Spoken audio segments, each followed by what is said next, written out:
आज जो कार्यक्रम हुआ है अभी तक और जो अभी बाकी है वाराणसी में और उसके बाद भदोही में, उसके बारे में अजय राय जी आपको जानकारी। धन्यवाद जयराम रमेश जी, सभी हमारे राष्ट्रीय महासचिव आदरणीय अविनाश पाटिल जी, हमारे सीएलपी की नेता आराधना मिश्रा मोना जी, हमारे उत्तर प्रदेश कांग्रेस के प्रवक्ता चेयरमैन सीपी राय साहब, आदरणीय हमारे आईसीसी के अभय दुबे जी, और हम सब के बीच में उपस्थित अपना दल की हमारे विधायक और नेता पल्लवी पटेल जी, उनका मैं स्वागत करता हूं।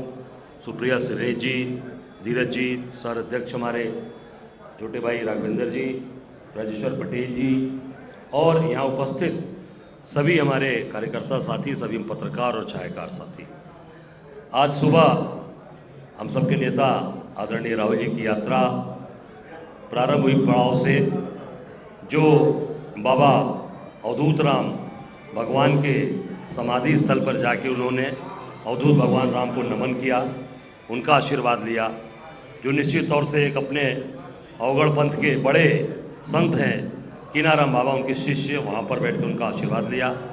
और वहाँ से निकलकर फिर गोलगड्ढा, जो हमारा बनारस का चौराहा है, वहाँ से उन्होंने ये यात्रा शुरू की, जो गोलगड्ढा, पीली कोठी, विशेषरगंज, मैदागिन, नीची बाग, बुलालाना होते हुए बाबा विश्वनाथ के दरबार में बाबा का उन्होंने अभिषेक किया, पूजा की, आशीर्वाद लिया बाबा का। बाबा विश्वनाथ का वहाँ से निकलकर गदौलिया चौराहे पर पहुंचकर उन्होंने काशी विश्वनाथ को नमन किया, प्रणाम किया, माँ गंगा को प्रणाम किया और जनता को संबोधित किया। और जनता को निश्चित तौर से जो आज देश के अंदर जो सरकार चल रही है, जिस तरीके से उत्पीड़न और अत्याचार हो रहा है व्यापारियों के साथ, बुनकरों के साथ, महिलाओं के साथ, पीएचयू की जो घटना घटी, आईटी की बेटी के साथ जिस तरीके से भारतीय जनता पार्टी के लोगों ने बलात्कार किया, उस पर कोई कार्रवाई नहीं किया सरकार ने। सारी बातों को राहुल जी ने विस्तार से रखा। उसके बाद वो यात्रा वहाँ से होते हुए आज ये स्थान पे जहाँ से हम लोगों का मिलना हो रहा है, कोरोना, यहाँ से यात्रा लंच ब्रेक, इसके बाद फिर आगे भदोही के लिए प्रस्थान करेगी। ये पूरी यात्रा का ये विवरण है। मैं निश्चित तौर से आज की यात्रा के लिए अपने सभी काशीवासियों को, सभी अपने कांग्रेस के लोगों को, पदाधिकारियों को हृदय की गहराइयों से धन्यवाद देता हूं कि बाबा की धरती पर ऐतिहासिक स्वागत, अभिनंदन आदरणीय राहुल जी का हुआ है। और निश्चित तौर से बाबा विश्वनाथ के दरबार में जाकर उन्होंने आशीर्वाद लिया, उन्होंने वहाँ पर जाके उनका वंदन किया और अभिषेक किया। अभिषेक करने के बाद बाबा से मंगल कामना की है, राष्ट्र में सुख चैन हो, न्याय हो और भारत जो जोड़ने का काम है, सब भाई भाई से मिलकर भारत में जुड़ें, ये उन्होंने मंगल कामना की। जी धन्यवाद। जयराम। शुक्रिया। मैं एक दो बातें जोड़ना चाहता हूँ।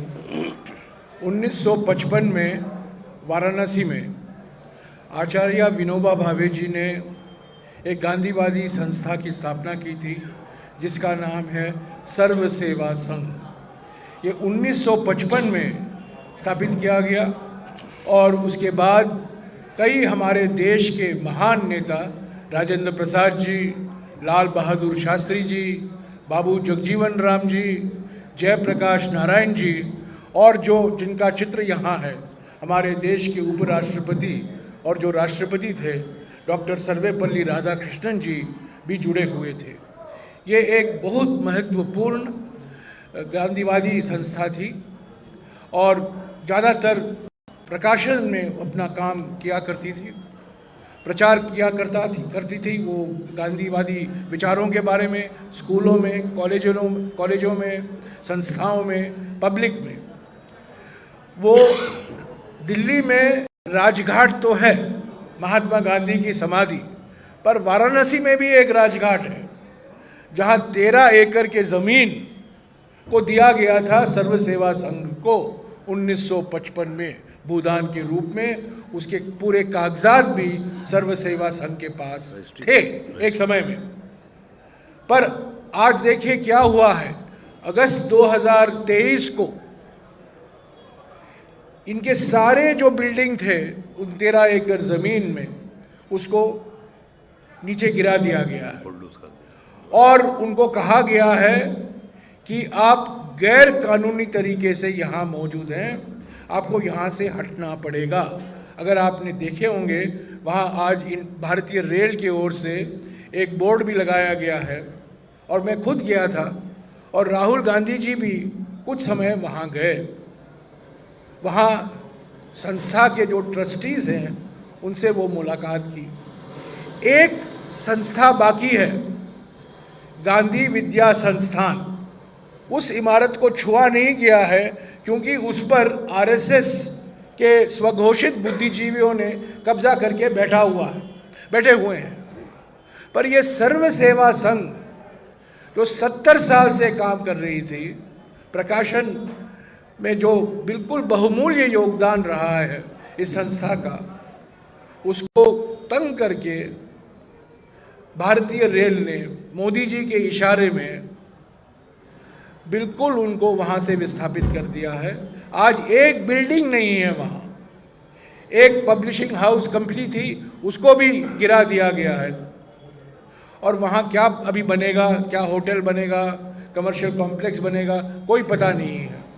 पर सारे कागजात होने के बावजूद सर्व सेवा संघ को से हटाया गया है। महात्मा गांधी के चश्मे और महात्मा गांधी के लाठी लेने से कोई गांधीवादी नहीं बनता। ये असली रूप नरेंद्र मोदी का दिखाया गया है। सर्व सेवा संघ के साथ किस तरीके से उन्होंने व्यवहार किया है। जो संस्था विनोबा भावे ने स्थापित किया था उसी को अपमान किया है और बहुत अफसोस की बात कि ये संस्था को अभी अपना काम समाप्त करना पड़ा है। और आज राहुल जी उनके ट्रस्टी से मिले, उनसे बातचीत की। अभी तो कुछ हो नहीं सकता, पर फिर भी जो कुछ हमें करना है, सुप्रीम कोर्ट को जाना है, हम उसका पूरा समर्थन देंगे। आपको कुछ कहना? ओके, कुछ सवाल हैं, पूछिए अध्यक्ष जी से। हाँ, सवाल ये है, भारत जोड़ो जो यात्रा है उसमें अखिलेश